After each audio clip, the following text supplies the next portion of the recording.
अखियों में चश्मा नीला नीला, मेरी जवानी है जहरीला।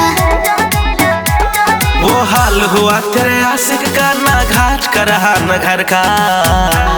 अच्छा कभी कत्ल करा क्या मानेगी तेरा सूट ऑरेंज कलर का। What? कभी कत्ल करा क्या मानेगी तेरा सूट ऑरेंज कलर का।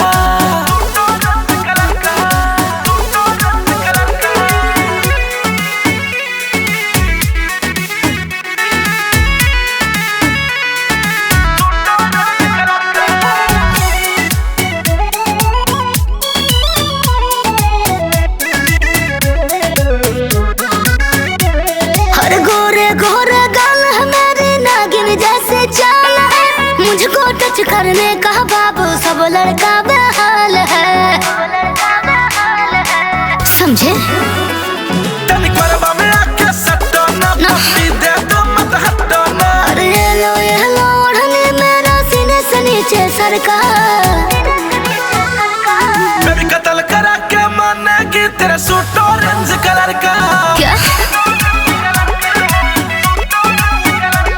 कभी कत्ल करा क्या मानेगी तेरा सूट ऑरेंज कलर का।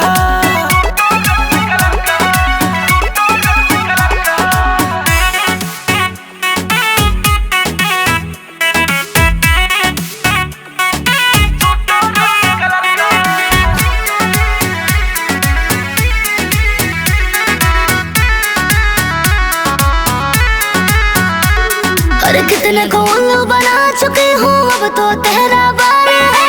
तेरे जैसे कितने लड़के आगे पीछे हमारी है। समझे?